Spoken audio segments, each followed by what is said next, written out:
SC వ్యతిరేక పోరాట action committee కన్వీనర్ని నేను. ఈరోజు వ్యాప్తంగా సంచలనం జరుగుతుంది. ఎందుకంటే నిన్న అసెంబ్లీ సాక్షిగా ఒక మతం ఎక్కిన ఆంబోతు మన డాక్టర్ బిఆర్ అంబేద్కర్ గారిని ఉద్దేశించి జై భీమ్ జై భీమ్ జై భీమ్ జై భీమ్, అదే దేవుని మీరు అంటే ఇట్లా మీకు మోక్షం వస్తుందని మతం ఎక్కి అహంకారంతో మాట్లాడుతున్నారు. అరే విధవా, నీకు ఎందుకంటే ఇందెందుకు అహంకారము? నీకు డాక్టర్ బాబాసాహెబ్ అంబేద్కర్ ఇచ్చిన రాజ్యాంగం ప్రకారం నువ్వు అక్కడ పోయి భోగభాగ్యాలు అని తీసుకుంటున్నావు. దానికి వదిలేసి ఇవాళ రోజు బాబాసాహెబ్ అంబేద్కర్ గారిని వ్యతిరేకిస్తున్నావు. కాబట్టి మేము అతన్ని అరెస్ట్ చేసే వరకు బాబాసాహెబ్ వారసులుగా, కాంగ్రెస్ వారసులుగా మేమందరం ఖండిస్తున్నాము. అతన్ని జైల్లో పెట్టేదాకా, అరెస్ట్ చేసేదాకా ఇది తీవ్రంగా తెలంగాణ వ్యాప్తంగా మొత్తము రోజుకొక ఏరియాలో మేము తీవ్ర రూపం అన్ని చేస్తూ ఉంటాము. జై భీమ్ జై అంబేద్కర్. ఇప్పుడు ఒక కేంద్ర మంత్రి ఉండు అంబేద్కర్ గారి పేరు తీయడానికి అట్లా అవమానపరచడం ఎట్లా చూస్తున్నారు? మేము దళిత జాతి బిడ్డలంగా దీన్ని చాలా వ్యతిరేకిస్తున్నాము. ఎందుకంటే అతనికి ఇంత కూడా సంస్కారం లేకుండా ఇలా కేంద్ర మంత్రి ఉన్నాడు. కేంద్ర మంత్రి హోదాలో పెట్టుకొని మా ఎస్సీ జాతిని అవమానించినాడు. కాబట్టి అతని మీద ఎస్సీ ఎస్టీ అల్ట్రాసిటీ కేసులు పెట్టి అందరికీ దేశవ్యాప్తంగా కూడా మేము ప్రతి ఒక్క పిఎస్లో కూడా అతని మీద మేము కేసులు పెట్టాలి అనుకుంటున్నాము. ఖాళీ ఒక దళితుల పైన బహుజనుల పైన చేసిన వ్యాఖ్య కాదండి. భారత రాజ్యాంగ నిర్మాత భారతరత్న డాక్టర్ బిఆర్ అంబేద్కర్ గారిని నిండు పార్లమెంట్ సభలో ఈ అమిత్ షా ఉన్నారు కేంద్ర హోంమంత్రి, కండ కావరంతో మదమెక్కి అధికారంతో కళ్ళు నెత్తికెక్కి కన్ను మిన్ను ఎరగకుండా డాక్టర్ బిఆర్ అంబేద్కర్ గారిని అవమానించడం యావత్ బహుజనులకే చాలా చెప్పుచేటు అని చెప్పేసి అవమానకరం అని చెప్పేసి నేను భావిస్తున్నాను. ఇది అమిత్ షా ఎవరైతే ఉన్నాడో ఆయన అసలు హోంమంత్రికి పనికే రాడు.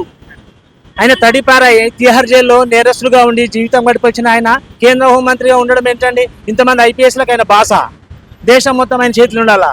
ఆయన అంత పెద్ద పదవిలో ఉండి, ఉన్నతమైన పదవిలో ఉండి ఇదే విధంగా నా మాట్లాడేది.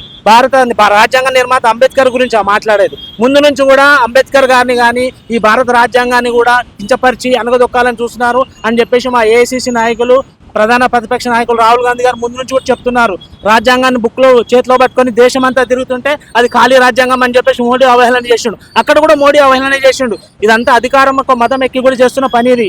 వీళ్ళంతా బహుజనుల పైన ఎస్సీ ఎస్టీల మీద అనగదొక్కాలని చూస్తున్న పని. ముఖ్యంగా రిజర్వేషన్ తీసేసిండు. రిజర్వేషన్ డైరెక్ట్గా తీయలేడు మోడీ. ఫస్ట్ ప్రభుత్వ సంస్థలన్నీ ప్రైవేట్ చేసేసిండు. ప్రైవేట్ చేస్తే ప్రైవేట్లో మాకు రిజర్వేషన్స్ ఉండవు. ఆ విధంగా రిజర్వేషన్ కట్ చేసి ఈ ఎస్సీ ఎస్టీల ఎదుగుదలను అనగదొక్కాలని చూసి వీళ్ళు ఎదగొద్దని చెప్పేసి చూస్తున్నాడు. అదేవిధంగా అంబేద్కర్ గారు రాజ్యాంగం రాశారు. ఏ రాజ్యాంగం పై అయితే వీళ్ళు ప్రమాణం చేసి చెప్తారో మేము ప్రధానమంత్రిగా ప్రమాణం చేస్తున్నామని, ఆ రాసిన రాజ్యాంగ నిర్మాతను అవమానిస్తుందంటే తన కన్న తల్లినే ఇది తిట్టుకున్నట్టు కాదా? పాలు తాగి రొమ్ము గుద్దినట్టు కాదా? ఈ విషయాన్ని కూడా దేశ ప్రజలందరూ కూడా గ్రహించాలి. ఈ యొక్క అమిత్ షా ఉన్నాడు చూసారా, ఆయన మోడీ లేకుంటే వార్డు మెంబర్ కూడా గెలవడైనా. మోడీ ఉంటేనే అమిత్ షా, అంతే. మోడీ ఫోటో పెట్టుకొని గెలుస్తాడు ఆయన. మోడీ లేకుండా ఒక వార్డు మెంబర్ కూడా గెలవలేడు. ఇది మాత్రం గ్యారంటీ. బీజేపీ వాళ్ళు ఏమంటారు అంటే అంబేద్కర్ గారు ఫోటో పెట్టుకొని దేశ అభివృద్ధిని ఆపుతున్నారు, కావాలని విష్ప్రచారం చెప్తున్నారు అంటారు. అంబేద్కర్ ఫోటో పెట్టుకుని దేశ అభివృద్ధిని ఎట్లా ఆపుతారండి? ఎవరు ఆపుతారు చెప్పండి? దేశ రాజ్యాంగం రాసింది ఆయన. ప్రతిరోజు మన దినచర్య ఎలా మొదలవుతుంది, ఎలా నడవాలి, ఎలా అని మన రాజ్యాంగంలో పొందుపరిచినాయి.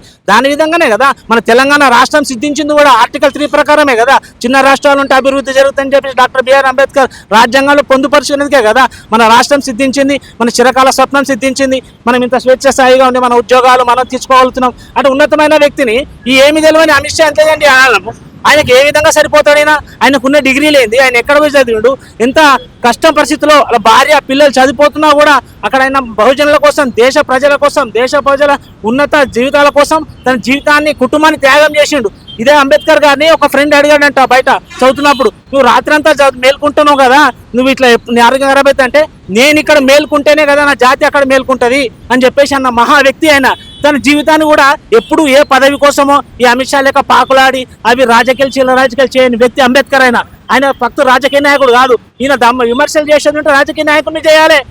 మా రాహుల్ గాంధీ గారు ఉన్నారు, ప్రియాంక గాంధీ గారు, మల్లికార్జున ఖర్గే గారు ఉన్నారు. వాళ్ళని ఎదుర్కొనే దమ్ము లేక అంబేద్కర్ గారిని ఇష్యూ తీసుకొచ్చారు పార్లమెంట్లో.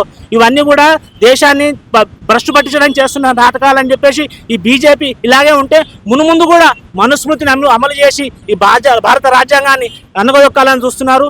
ముందు మనుస్మృతి తెచ్చి కులవర్గన కులాల వాడిగా ఈ ప్రజలందరూ మళ్ళా ముందు కాలంలో ఎలా ఉండనో అలా ఉండాలని చెప్పేసి దళితులుగానే కుమ్మరిగా సాకలుగా అని ఉండాలని చెప్పేసి వీళ్ళు చేస్తున్నారు. ఇది ముమ్మాటికి జరగదు. మొన్ననే ప్రజలు జబర్దస్త్ ఇచ్చారు తడికి. నెక్స్ట్ టైం అయితే ఆయనతో రాదు, రాబోయేది కాంగ్రెస్ ప్రభుత్వమే అని తెలిసి కూడా ఈ చిల్లర రాజకీయాలు పాల్పడుతున్నారు. వీళ్ళు పాల్పడితే రాజకీయాలు చేసుకోవచ్చండి, తప్పలేదు.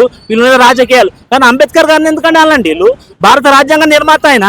భారతదేశంలో ప్రతి ఒక్కరికి తెలుసు భారతదేశంలో ఆయనకున్నటి ఈ విగ్రహాలు ఎవరికి లేవు. అటువంటి వ్యక్తిని ఎందుకంటే ఈయన కించపరచాలి? ఏ విధంగా ఇప్పుడు మీతో మేము మాట్లాడుతున్నంటే ఏ విధంగా నన్ను పోలికని చూసుకోవాలి. ఆయనకి ఏ విధంగా సరిపోతారండి? కాలిగోటు కూడా సరిపోడు ఆయన. అలాంటి వ్యక్తిని అమిత్ షా చాలా తప్పు. కాంగ్రెస్ వారే కులగణాన్ని కూడా కులాల మధ్య చిచ్చు పెడుతున్నారు. మన దేశ అభివృద్ధిని ఆపుతారు. ముందు పోకుండా ఈ కులాల మధ్య చిచ్చు పెట్టుకుంటూ కాంగ్రెస్ పార్టీ ఎప్పుడు కులాల మధ్య చిచ్చు పెట్టదు. కాంగ్రెస్ పార్టీ కులాల వారిగా అభివృద్ధి చేసి రిజర్వేషన్లు ఇచ్చి ఇప్పుడు మా ప్రతిపక్ష నాయకుడు రాహుల్ గాంధీ నాయుడు అదే అంటున్నారు. కులగణన చేసి కులాల ప్రకారం ఎవరెంత కులంలో రిజర్వేషన్ ఉంటే వాళ్ళకంత రిజర్వేషన్ ఫలాలు చెందాలని ఆలోచిస్తారు. దేశ సంపద అందరికి చెందాలి కదండి. కేవలం 4% మంది చేతుల్లోనే ఉంది దేశ సంపద అంతా. అదంతా సహకారం అందిస్తుంది అమిత్ షా, మోడీ, కేంద్ర బీజేపీ ప్రభుత్వమే కదా.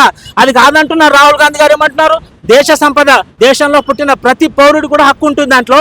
దాని గురించి ఎవరికి ఏ కుల వర్గం ప్రకారం వాళ్ళు ఎంత ఉన్న రిజర్వేషన్ వాళ్ళకంత రిజర్వేషన్ ఇవ్వాలి అని చెప్పేసి కోరుతున్నారు. తప్పు కాదు కదా.